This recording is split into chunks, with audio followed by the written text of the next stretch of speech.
Hello there, Paul Reynolds here, banished once more to the garden to make a video for you that I would say is strictly not a lockdown video, more of a video on the back of a questionnaire that you received many moons ago about the self-testing toolkit, which in itself is just an umbrella term that people weren't too familiar with. However, you had far more confidence and familiarity with the strategies that it employs.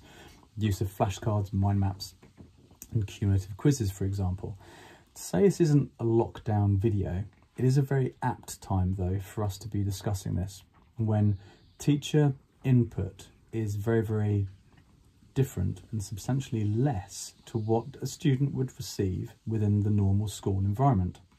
So on the back of that, the tasks that are being asked of the students and the end products, I'm seeing a huge amount of variation.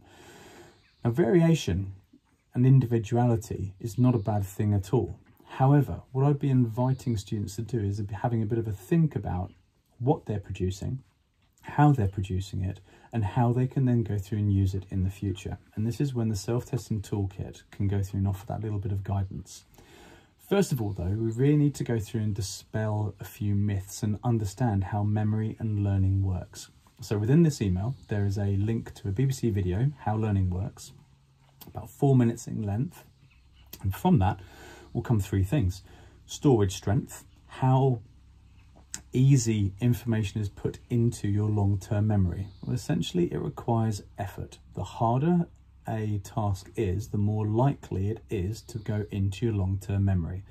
So passively copying out notes from a book or from a website, not particularly, energy rich, as it were, not requiring too much brain power, therefore less likely to be put into your long-term memory. Once it's in your long-term memory though, how can you access it?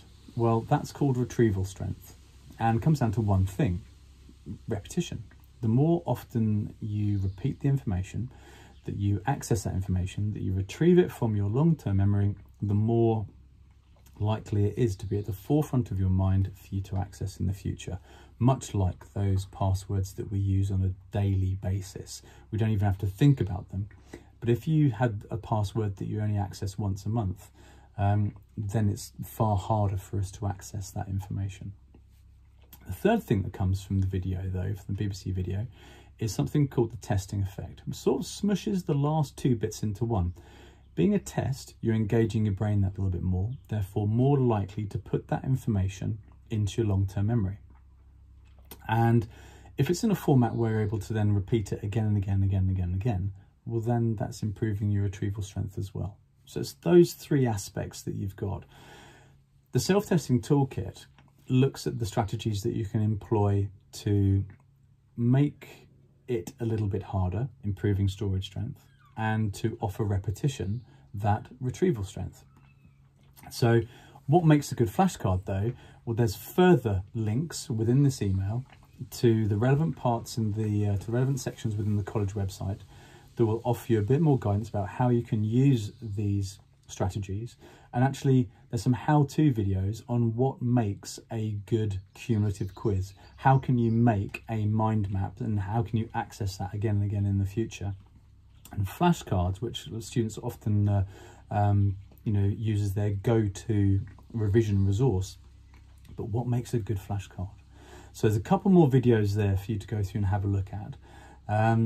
And all I would ask that during this time is that when you're producing work for college, submitting stuff, for me, in biological terms, and the biological content that we've gone through and covered, if you're coming out of lockdown, coming out of this homeschooling experience that we've got, with a very, very strong foundation of keywords, key ideas, in a format that was that you've thought about properly, that allows you to access it again and again and again and again and again, you're going to be in a far better place when we return to college.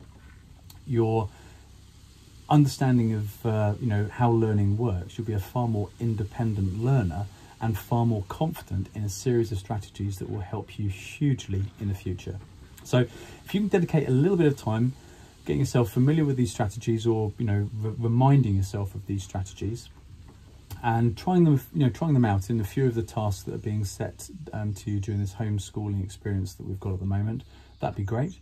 Any questions that you've got, email me, email the college, speak to those relevant members of staff that you've got, and we can offer that a bit of guidance there as well. And good luck. Okay, so I look forward to hearing from you and seeing an army of far more independent learners coming out of this homeschooling experience that we've got at the moment. All right, take care. Hope you're all staying safe, and hope to see you all very, very soon. Bye-bye.